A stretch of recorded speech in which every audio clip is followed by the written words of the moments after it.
മോഹൻലാലിന് ഒരു വലിയ ബഹുമതി കിട്ടി, പക്ഷെ അതിനിടയിലും അത് ഇഷ്ടപ്പെടാത്ത കുറേ ആൾക്കാർ കുത്തിത്തിരിപ്പായിട്ട് ഇറങ്ങിയിട്ടുണ്ടല്ലോ. ഞാനൊരു 2 കുത്തിത്തിരിപ്പ് ഞാൻ വായിക്കാം. നൗഷാദ് ചാണകമായാൽ എന്തും കിട്ടും. ഷംസീർ ബാബു വാരിയത്ത് സവർക്കർ സ്നേഹമുള്ളവർക്ക് ഇത് കിട്ടും. ഇനി ജനം TV-യുടെ തെക്കേടത്തമ്മ അവാർഡ് കൂടെ കൊടുക്കണം. ഇത് ഒരു സുഡാപ്പി വിലാപമാണ്. മോഹൻലാൽ പക്ഷേ ഈ എമ്പുരാൻ സിനിമ ഇറങ്ങിയ ഉടനെ സുഡാപ്പികൾ മോഹൻലാലിന് വേണ്ടി മരിക്കരുത്. അതെ അതെ അതെ.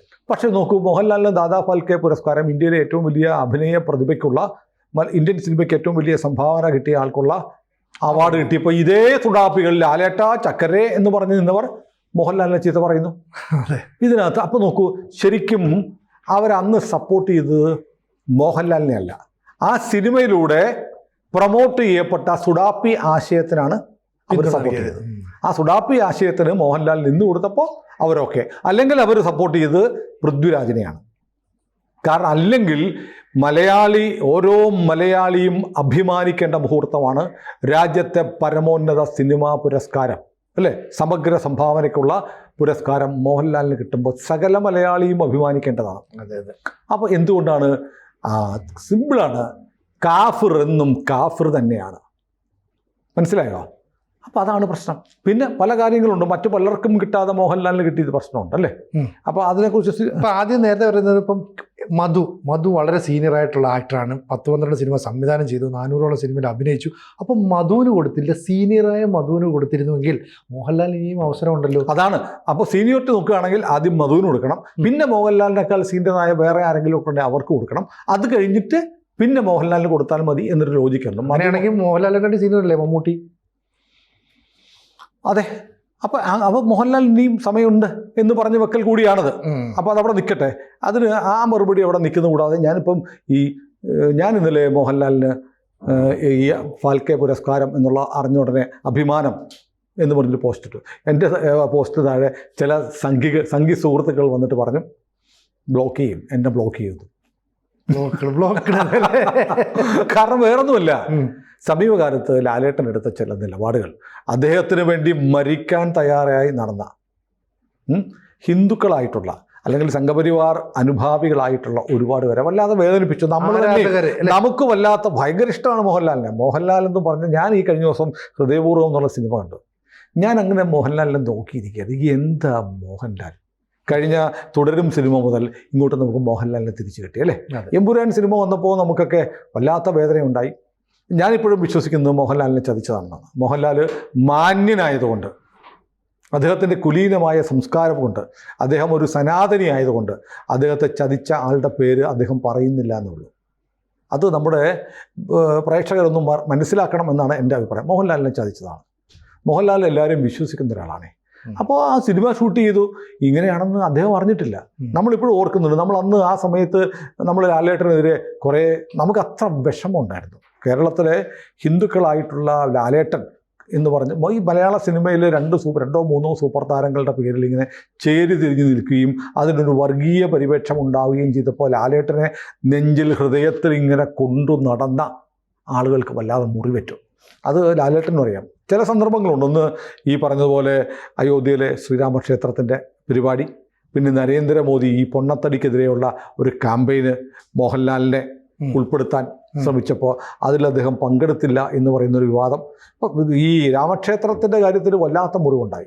ക്ഷണം കിട്ടിയിട്ടും അദ്ദേഹം പോയില്ല എന്നുള്ള അതിനൊരു മറുപടി പോലും ലാലേട്ടൻ പറഞ്ഞില്ല.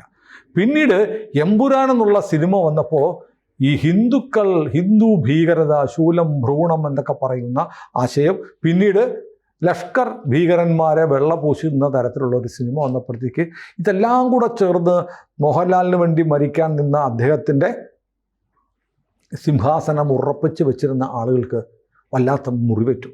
പക്ഷേ എന്നിട്ട് അവർ മോഹൻലാലിനെ കൈവിട്ടില്ല കേട്ടോ. കാരണം അദ്ദേഹത്തിന് പുതിയ സിനിമകളൊക്കെ വന്നപ്പോൾ ലാലേട്ടൻ എന്ന് പറഞ്ഞ് എല്ലാവരും പെടുത്തുന്നത്. ചില ആളുകളുടെ മനസ്സിൽ ഇപ്പോഴും മുറിവ് കിടപ്പുണ്ട്. ആ മുറിവിൻ്റെ ഭാഗമായിട്ടാണ് മോഹൻലാലിന് കൊടുക്കേണ്ട കാര്യമില്ലായിരുന്നു, മധുവിന് കൊടുത്താൽ മതിയായിരുന്നു. മോഹൻലാൽ അങ്ങനെയാണ്, മോഹൻലാൽ ചതിയനാണ് എന്നൊക്കെ പറയുന്നത്. അങ്ങനെയൊന്നും അല്ല. ഒരു പാവം മനുഷ്യൻ. ശരിക്കും മോഹൻലാൽ ഒരു നിഷ്കളങ്കനായ സാധുവായ മനുഷ്യൻ. അദ്ദേഹത്തെ ഈ കളിമണ്ണ് പോലെയാണ്. അദ്ദേഹത്തെ ആർക്കും പാകപ്പെടുത്താം എന്ന് എനിക്ക് തോന്നുന്നത്. കാരണം ഈ എമ്പുരാൻ വിവാദത്തിൽ എനിക്ക് മോഹൻലാലുമായിട്ട് ലാലേട്ടനുമായിട്ടോ അടുപ്പമുള്ള പലരോടും ഞാൻ സംസാരിച്ചിട്ടുണ്ട്. അവരൊക്കെ എനിക്ക് മനസ്സിലായത്, എൻ്റെ ബോധ്യമാണ്, ഒരു മാധ്യമപ്രവർത്തകൻ എന്ന നിലയിലും നമ്മുടെ ചാനലിൽ നമ്മുടെയൊക്കെ പൊതുവായ ചില വികാരങ്ങൾ പങ്കുവയ്ക്കുന്ന, ആശയങ്ങൾ പങ്കുവയ്ക്കുന്ന ആളുകളോട് ഞാൻ പറയട്ടെ, എനിക്ക് ബോധ്യപ്പെട്ടിട്ടുണ്ട് എമ്പുരാൻ സിനിമ മോഹൻലാലിൻ്റെ പൂർണ്ണമായ അറിവില്ലാതെയാണ് ആ സിനിമ ആ രൂപത്തിൽ പുറത്തു വന്നത്. വിശ്വസിക്കണം, ഇത് സത്യമാണ്. അത് നേരത്തെ പറഞ്ഞതുപോലെ അദ്ദേഹത്തിൻ്റെ രക്തത്തിൻ്റെ ഗുണം കൊണ്ട് അദ്ദേഹം ഒരു തുറന്നു പറയുന്നില്ല എന്നേ ഉള്ളൂ. കാരണം അങ്ങനെയാണ്, നമുക്ക് പറഞ്ഞാൽ ഇപ്പോൾ എന്താ എന്ന് ചോദിക്കാം, അങ്ങനെ പറയാൻ പാടില്ല. ഇപ്പം നമ്മൾ ചോദിക്കില്ലേ, പ്രധാനമന്ത്രി നരേന്ദ്രമോദിക്ക് അങ്ങനെ അങ്ങ് ചെയ്താൽ എന്താ, ബംഗ്ലാദേശ് കയറി അങ്ങ് അടിച്ചാൽ എന്താ, അടിക്കാം. പക്ഷേ നമ്മുടെ രാജ്യം എന്ന് പറയുന്നത് മറ്റൊരു രാജ്യത്തിലേക്ക് അധിനിവേശം നടത്തുന്ന ഒരു പാരമ്പര്യം ഇല്ല, ഭാരതത്തിനില്ല. ഭാരതം ഒരു രാജ്യത്തെയും ആക്രമിച്ച് കീഴ്പ്പെടുത്തിയിട്ടില്ല. അപ്പോൾ ഇതൊക്കെയാണ് നമുക്ക് അങ്ങനെ ചില കാര്യങ്ങളിലൂടെയൊക്കെ ആലോചിക്കണം. അപ്പോൾ ഇതിനൊക്കെ എല്ലാത്തിനും ഒരു ലോജിക്കുണ്ട്. ഇനിയിപ്പം ലാലേട്ടൻ്റെ സിനിമയെക്കുറിച്ചൊക്കെ രാമേന്ദ്ര സാറും സിനിമയും കൂടെ സംസാരിച്ചല്ലോ. അപ്പം ഞാൻ ആലോചിക്കുന്നത്, ഇപ്പോൾ നേരത്തെ പറഞ്ഞ പോലെ മധു ഇല്ലേ, അല്ലെങ്കിൽ സീനിയർ മധു വലിയ നടനാണ്, മലയാളത്തിലെ മഹാനായ നടനാണ്, നമുക്കൊക്കെ സ്നേഹവും ബഹുമാനവും ആദരവും ഉള്ള നടനാണ്. ശരിയാണ്, അദ്ദേഹം വലിയ, പക്ഷേ മറ്റൊരുപാട് മാനദണ്ഡങ്ങൾ, മിഥുൻ ചക്രവർത്തി അടക്കമുള്ള ആളുകൾ അടങ്ങുന്ന ഒരു ബോഡിയാണ് ഈ ഫാൽക്കെ പുരസ്കാരത്തിന് സെലക്ട് ചെയ്തത്. മിഥുൻ ചക്രവർത്തിയെ സംബന്ധിച്ച് എനിക്ക് തോന്നുന്നു എത്രയോ തവണ അല്ലേ ഭാരത് അവാർഡ് ഏറ്റവും കൂടുതൽ നേടിയ നടന്മാരിൽ ഒരാളാണ് വിവിധ ഭാഷകളിൽ. അപ്പോൾ അത് ഏതെല്ലാം തരത്തിലുള്ള സിനിമകൾ അല്ലേ, ഡിസ്കോ ഡാൻസർ എന്നുള്ള സിനിമയിലൂടെ മിഥുൻ സെറ്റ് ചെയ്ത ഒരു ട്രെൻഡ് ഉണ്ടല്ലോ, I am a disco dancer, പിന്നെ ഇപ്പോഴും നമ്മൾ തുള്ളിപ്പോകും. അപ്പോൾ അങ്ങനെ ഇന്ത്യൻ സിനിമയിൽ വലിയ ട്രെൻഡ് ഉണ്ടാക്കിയ, എന്നാൽ അതിമനോഹരമായി ഭാവതീവ്രതയോടെ അഭിനയിപ്പിക്കുന്ന അതിമനോഹരമായ സിനിമകളും മിഥുൻ ചക്രവർത്തി ചെയ്തിട്ടുണ്ട്. അപ്പോൾ ഇന്ത്യൻ സിനിമയിലെ ലെജൻഡുകളായിരുന്ന ആളുകൾ ചേർന്ന് പിക്ക് ചെയ്തെടുത്ത തീരുമാനമാണ് മോഹൻലാലിന് ഈ പുരസ്കാരം. ഞാൻ ശ്രദ്ധിക്കുന്നത്, മോഹൻലാലിൻ്റെ ദാദാ ഫാൽക്കെ പുരസ്കാരം കിട്ടിയപ്പോൾ നരേന്ദ്രമോദിയുടെ ട്വീറ്റ് വന്നത് എങ്ങനെയാണെന്നറിയോ, മലയാളത്തിലായിരുന്നു. ശ്രദ്ധിച്ചായിരുന്നോ? മലയാളത്തിലാണ് മോദി ഇട്ടത്, മോഹൻലാലിന് അഭിനന്ദനങ്ങൾ നേർന്നുകൊണ്ട് പ്രധാനമന്ത്രിയുടെ പോസ്റ്റ് മലയാളത്തിലാണ്. അത് പക്ഷേ ഇതിവിടെ ആരും പറഞ്ഞില്ല. പ്രധാനമന്ത്രിയുടെ പോസ്റ്റ് മലയാളത്തിലാണ് പോസ്റ്റ് ചെയ്തത്. നമുക്ക് ഓരോ മലയാളിക്ക് അഭിമാനമാണ്. അപ്പോൾ വലിയ അഭിമാനം. അപ്പോൾ ലാലേട്ടൻ എന്ന് പറയുന്നത് മലയാളിക്ക് ലാലേട്ടൻ്റെ നാട്ടിൽ നിന്നാണെന്ന് പറഞ്ഞാൽ നമുക്ക് എന്തൊരു അഭിമാനമാണ്. ഇപ്പോൾ ഈ പറഞ്ഞ പോലെ എത്ര കണ്ടാലും മതി വരാത്തത് കടല്, ആന, മോഹൻലാൽ, പിന്നെ മമ്മൂട്ടി അല്ലേ. പക്ഷെ മോഹൻലാലിനെ ആ സ്ക്രീനിൽ കാണുമ്പോൾ തന്നെ എനിക്ക് ഭയങ്കരമായ എനിക്ക് ഒരു വലിയ സന്തോഷം ഉണ്ടായി. കാരണം ഈ ഹൃദയപൂർവ്വം എന്നുള്ള സിനിമ ഒരു പഴയ സിനിമ, സത്യനന്ദിക്കാടിൻ്റെ ഒരു സിനിമ, ഇപ്പോൾ ഏറ്റവും കഴിഞ്ഞ ദിവസമാണ് ഞാൻ കണ്ടത്. അത് വേണം, എന്നോട് ചിലർ പറഞ്ഞത് OTT വരുമല്ലോ. അപ്പോൾ അങ്ങനെയല്ല, ആ തിയേറ്ററിൽ കാണണം, വലിയ സ്ക്രീനിൽ മോഹൻലാലിനെ കാണണം. ആ നിഷ്കളങ്കത, ആ കുസൃതി, മോഹൻലാലിൻ്റെ കുസൃതിയൊക്കെ, ചെറിയ കള്ളത്തരം, ചെറിയ തമാശകൾ, ഇതൊക്കെ വല്ലാതെ നമ്മുടെ ഹൃദയത്തെ വല്ലാതെ അലിയിച്ച് കളയും. നമ്മുടെ ടെൻഷനുകളെ, പിരിമുറുക്കങ്ങളെയൊക്കെ ലയിപ്പിച്ച് കളയാൻ, അലിയിച്ച് കളയാൻ മോഹൻലാലിന് കഴിയും. അതിന് കാരണം ഈ നാട്യശാസ്ത്രത്തിൽ, അഭിനയത്തിൽ 4 കാര്യങ്ങൾ പറയുന്നുണ്ട്. ഒന്ന് ആംഗികം, വാചികം, സാത്വികം, ആഹാര്യം, ഇങ്ങനെ 4 ഘടകങ്ങൾ പറയുന്നുണ്ട്. ഈ ആംഗികം എന്ന് പറഞ്ഞാൽ ഒരു നടനെ അല്ലെങ്കിൽ ഒരു അഭിനേതാവിനെ ഈ 4 കാര്യങ്ങൾ വെച്ച് നമുക്ക് വിലയിരുത്താം. അയാൾ ഒരു നടനാണോ, ആ രംഗത്ത് അയാൾ ശോഭിക്കുന്നുണ്ടോ എന്നറിയാനായിട്ട് ഈ 4 ഘടകങ്ങൾ നോക്കി. ഒന്ന് ആംഗികം. ആംഗികം എന്ന് പറഞ്ഞാൽ ശരീരചലനമാണ്. മോഹൻലാലിനെ പോലെ ഫ്ലെക്സിബിളായിട്ടുള്ള ശരീരമുള്ള ഏത് നടൻ ഇന്ത്യൻ സിനിമയിലുണ്ട്? ഒരാളില്ല. നിങ്ങൾക്ക് നൃത്തമാടണോ, നിങ്ങൾക്ക് ഫൈറ്റ് ചെയ്യണോ, നിങ്ങൾക്ക് പ്രണയിക്കണോ, ശരീരം എങ്ങനെയും വഴങ്ങും അല്ലേ. അതെ. ഒരു മോഹൻലാലും ഒരു നർത്തകിയും കൂടെ, ഒരു നടിയും കൂടെ നൃത്തം ചെയ്താൽ മോഹൻലാലിൻ്റെ നടിയുടെ എത്ര മീതയായിരിക്കും ആ നടനത്തിൽ. അപ്പോൾ ആംഗികം എന്ന് പറയുന്ന ഒരു നടൻ്റെ ലക്ഷണം സർവാത്മന മോഹൻലാലിന് അംഗീകരിക്കും. ഇനി വാചികം എന്ന് പറഞ്ഞാൽ വാക്കുകളാണ്, വാക്കുകളും ഗാനവും. പക്ഷെ മോഹൻലാലിൻ്റെ ഡയലോഗ് പ്രസൻറ്റേഷൻ ആലോചിച്ച് നോക്കിയേ. സതയം സിനിമയിലാണോ എന്നെ വെറുതെ വിടാൻ പറ്റില്ല അല്ലേ? അല്ല, അത് ചിത്രത്തിലാണ്. ആ ചോദിക്കുമ്പോൾ നമ്മുടെ ഹൃദയം അങ്ങ് ഒരു നിമിഷം നിന്നു പോകും. അപ്പോൾ ആംഗികം നമ്മൾ പറഞ്ഞു, വാചികം, ഡയലോഗ് ഡെലിവറി ചെയ്യുന്നത്. ഇത് പൗരാണിക കാലത്ത് എഴുതി വെച്ചിരിക്കുകയാണ് ഒരു നടൻ്റെ ലക്ഷണം. ആംഗികം, വാചികം. ശരിയല്ലേ? മോഹൻലാലിന് 100-ൽ 100 ശരീര ആംഗികത്തിൽ, വാചികത്തിൽ. ഇനി സ്വാത്വികത്തിന് 8 പിരിവുണ്ട്. അതിലേക്ക് വരാം. ഈ സ്വാത്വികം എന്ന് പറഞ്ഞാൽ മനസ്സിലെ വികാരങ്ങളുടെ ശരീരത്തിലൂടെയുള്ള പ്രകടനമാണ്. മോഹൻലാൽ അഭിനയിക്കുമ്പോൾ അദ്ദേഹത്തിൻ്റെ കൺപീലികൾ പോലും അഭിനയിക്കും അല്ലേ. ചിലപ്പോൾ പറയും മോഹൻലാൽ ഇട്ടിരിക്കുന്ന ഷർട്ട് വരെ അഭിനയിക്കും. അപ്പോൾ മനസ്സിലുണ്ടാകുന്ന വികാരം ഈ ശരീരത്തിലൂടെ പ്രകടിപ്പിക്കുന്ന കാര്യത്തിൽ സാത്വികം എന്ന് പറയുന്ന ഒരു നടൻ്റെ പ്രമാണം അല്ലേ, മാനദണ്ഡമാണ്. ഒരു നടനാണോ, നടൻ എന്ന നിലയിൽ അയാൾ പെർഫെക്റ്റ് ആണോ, ഇത്രയും സാധനങ്ങൾ ഈ 4 നേരത്തെ പറഞ്ഞ ആംഗികം, വാചികം, സാത്വികം, ആഹാര്യം എന്ന് പറയുന്ന 4 ലക്ഷണങ്ങൾ തികഞ്ഞാലേ ഒരാളെ സമ്പൂർണ്ണ നടൻ അല്ലെങ്കിൽ നടി എന്ന് വിളിപ്പിക്കാൻ പറ്റുള്ളൂ. അപ്പോൾ ആംഗികത്തിൽ തർക്കമില്ലല്ലോ, 10ൽ 10 മാർക്ക് മോഹൻലാലിന്. വാചികത്തിൽ തർക്കമില്ലല്ലോ, 10ൽ 10 മാർക്ക് മോഹൻലാലിന്. ഈ സാത്വികത്തിൽ മനസ്സിലെ വികാരങ്ങൾ പുറപ്പെടുവിക്കുന്നതിൽ അല്ലേ, മോഹൻലാൽ കരഞ്ഞാൽ നമ്മളും കരയും, മോഹൻലാൽ ചിരിച്ചാൽ നമ്മളും ചിരിക്കും. അപ്പോൾ സാത്വികം എന്ന് പറയുന്ന ആ ഗുണവും മോഹൻലാലിലുണ്ട്. അത് ഇതിൻ്റെ 8 പിരിവുകളുണ്ട്: സ്തംഭം, സ്വേദം, രോമാഞ്ചം, സുരഭേദം, വേപതു, വൈവർണ്യം, അശ്രു, പ്രളയം എന്നിങ്ങനെ 8 ഭേദങ്ങൾ ഈ സാത്വികത്തിന് പറയുന്നത്. ഇത് ഏറ്റവും മോഹൻലാലുണ്ട്. അതാണ് ഞാൻ പറഞ്ഞത്, മോഹൻലാൽ കരഞ്ഞാൽ നമ്മൾ കരയും, മോഹൻലാൽ ഇങ്ങനെ സ്തംഭിച്ച് നിന്നാൽ നമ്മളും സ്തംഭിച്ച് നിന്നു പോകും, മോഹൻലാൽ ചിരിച്ചാൽ നമ്മളും ഹൃദയം തുറന്ന് ചിരിക്കും. അപ്പോൾ സാത്വികം എന്ന് പറയുന്ന ലക്ഷണവും സർവാത്മന മോഹൻലാലിന് ചേരും. ഇനി അടുത്ത ആഹാര്യം എന്ന് പറഞ്ഞ വേഷവിധാനമാണ്, ധരിക്കുന്ന വസ്ത്രം. മോഹൻലാലിൻ്റെ അൺഫിറ്റ് എന്ന് പറയാവുന്ന ഒരു വേഷം പറയാമോ? അദ്ദേഹം പോലീസ് വേഷം ഇട്ടാൽ ഒന്ന് പെർഫെക്റ്റ് പോലീസുകാരൻ അല്ലേ. ഇനി കോട്ടൺ സ്യൂട്ട് വിട്ട് ഏറ്റവും ആധുനിക വേഷത്തിൽ വന്ന യൂറോപ്യന്മാർ മാറി നിൽക്കും. അപ്പോൾ ഇതുപോലെ വസ്ത്രം, വേഷവിധാനവും ഈ മനുഷ്യന് മോഹൻലാലിന് ചേരാത്ത വേഷം എന്താ? കുർത്ത ഇട്ട് മോഹൻലാലിനെ കണ്ടാലോ, മുണ്ടെടുത്ത മോഹൻലാലിനെ കണ്ടാൽ ആ കരയുള്ള മുണ്ടെടുത്തുനിന്ന് മടക്കി കുത്തുമ്പോൾ ആഢ്യത്വം അല്ലേ. അത് നരസിംഹത്തിലായാലും ലൂസിഫറിലായാലും മോഹൻലാൽ അങ്ങനെയൊന്ന് മുണ്ടു മടക്കി കുത്തുമ്പോൾ നമുക്കുണ്ടാവുന്ന ഒരു എന്താ, സീറ്റിൽ നമ്മളൊന്ന് ആഞ്ഞൊന്ന് ഇരിക്കും.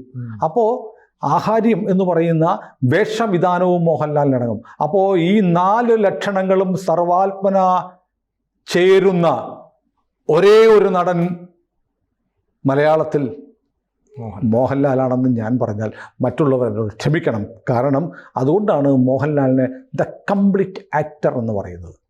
അപ്പോൾ കംപ്ലീറ്റ് ആക്ടറായിട്ട് മോഹൻലാലുണ്ട്. മോഹൻലാലിനെ കുറിച്ചുള്ള കൊച്ചു കൊച്ചു പരിഭവങ്ങൾ, പിണക്കങ്ങൾ നമ്മളിവിടെ നിന്ന് പറഞ്ഞു. എന്താണ് ആ ലെഫ്റ്റനന്റ് കേണൽ പദവിയും പിൻവലിക്കണമെന്നൊക്കെ നമുക്കങ്ങ് മുറിവേറ്റൂല അല്ലേട്ടാ, അതാണ് കാര്യം അല്ലേ.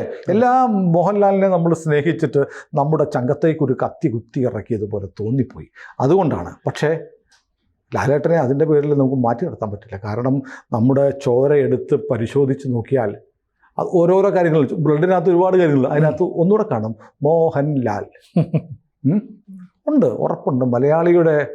മലയാളിക്ക് ലോകത്തെവിടെയും പോയി പറയാവുന്നത് ഈ മോഹൻലാലിനെ കുറിച്ച് മാത്രം. പിന്നെ വേറൊരു കാര്യമുണ്ട്, ഈ അയോധ്യ പോയില്ലായിരിക്കും, പക്ഷേ മോഹൻലാലിനെ കുറിച്ച് നിങ്ങളെപ്പോഴും മോഹൻലാൽ കപട മതേതരവാദിയാണെന്ന് കേട്ടിട്ടുണ്ടോ?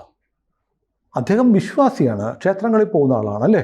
അതെ, ഒരു ഹിന്ദുവാണ് എന്ന് ഉറക്കെ വിളിച്ചു പറയുന്നില്ലെങ്കിലും തൻ്റെ ജീവിതം കൊണ്ട് താൻ ഒരു ഹിന്ദുവാണെന്ന് തെളിയിച്ചിട്ടുണ്ട്. അങ്ങനെ എത്ര നടന്മാരുണ്ട്. ഞാൻ ആലോചിക്കുകയാണ്, നമ്മുടെ പ്രധാനമന്ത്രിയുടെ ജന്മദിനം വന്നല്ലോ, 75ാം ജന്മദിനം. മലയാളത്തിൽ ഞാൻ കണ്ട നോട്ടബിളായിട്ടുള്ള ഒരു സിനിമാ രംഗത്തു നിന്നുള്ള ഒരാൾ പ്രധാനമന്ത്രിക്ക് പിറന്നാൾ ആശംസകൾ നേരിട്ടുകൊണ്ട് പോസ്റ്റിട്ട നോട്ടബിൾ പേഴ്സൺസിൽ ഒരാളാരായിരുന്നറിയോ? KS ചിത്രയായിരുന്നു. വേറെ എത്ര പേരിട്ടു പ്രധാനമന്ത്രിക്ക് ആശംസ? ഇന്നും ഇന്ത്യയുടെ പ്രധാനമന്ത്രിക്ക് ഒരു പിറന്നാൾ വന്നാൽ ആശംസ അറിയിക്കാൻ പോലും മടിയുള്ള ഭയമുള്ള ആളുകളാണ് നമ്മുടെ കലാരംഗത്ത്, സിനിമാ രംഗത്തുള്ളത്. അപ്പോൾ പ്രധാനമന്ത്രിയെ കാണാൻ, പ്രധാനമന്ത്രിക്ക് ആശംസ നേരാൻ, പ്രധാനമന്ത്രിയുടെ ഒപ്പം നിന്നൊരു ചിത്രമെടുത്ത് അത് സോഷ്യൽ മീഡിയയിൽ നിർഭയം പോസ്റ്റ് ചെയ്യാൻ ഇപ്പോഴും മോഹൻലാൽ മാത്രമേ ഉള്ളൂ. ഉണ്ണിമൂന്നിനെയൊന്നും ഞാൻ മറക്കുന്നില്ല കേട്ടോ, അതൊക്കെ വേറെ കാറ്റഗറി. കാരണം ഉണ്ണിയുടെയൊക്കെ അത്തരത്തിലുള്ള റൂട്ടുകൾ ഉള്ളതുകൊണ്ടാണ്. പക്ഷേ മോഹൻലാൽ അതാണ്. മോഹൻലാൽ ഇല്ലെങ്കിൽ പിന്നെ ആരാണ് സാർ നമുക്ക്? അതുകൊണ്ട് മോഹൻലാലിൻ്റെ കൊച്ചു വീഴ്ചകളോ ഒക്കെ അല്ലെങ്കിൽ നമുക്കുണ്ടാക്കിയ വേദനകളൊക്കെ നമുക്ക് പൊറുക്കാം. ഓരോ മലയാളിയും ആഘോഷിക്കേണ്ട, അഭിമാനിക്കേണ്ട മുഹൂർത്തമാണ് നമ്മുടെ ലാലേട്ടന്, നമ്മുടെ നിത്യഹരിത രോമാഞ്ചത്തിന് ഈ ദാദാ ഫാൽക്കെ പുരസ്കാരം കിട്ടിയത്. അപ്പോൾ ഞാനീ പറയുന്നത് നമ്മുടെ ഭാരതീയ നാട്യശാസ്ത്രം, നൃത്തം എന്നല്ല ഉദ്ദേശിച്ചത്, അഭിനയത്തിൻ്റെ എല്ലാ ഗുണങ്ങളും. ഞാൻ അതുകൊണ്ടാണ് നമ്മുടെ സിദ്ധാന്തപ്രകാരം അഭിനയത്തിന് പറഞ്ഞിട്ടുള്ള 4 പ്രധാനപ്പെട്ട ഘടകങ്ങൾ ഞാൻ പറഞ്ഞു. അത് 4ലും മോഹൻലാലിന് 100-ൽ 100 മാർക്ക് കിട്ടുമെങ്കിൽ മോഹൻലാലിനല്ലാതെ വേറെ ആർക്കിത് കൊടുക്കും? നിങ്ങൾ ഈ 4 മാനദണ്ഡം വെച്ച് മറ്റു പേരുകളെ ഒന്ന് വിലയിരുത്തിയിട്ട് പറ, മോഹൻലാലിനല്ലാതെ ആർക്ക് കൊടുക്കണമെന്ന്. കൂടുതൽ വാർത്തകളും വിശേഷങ്ങളും നിങ്ങളിലേക്ക് എത്താൻ ABC മലയാളം സബ്സ്ക്രൈബ് ചെയ്യുക, ബെൽ ബട്ടണും അമർത്തുക.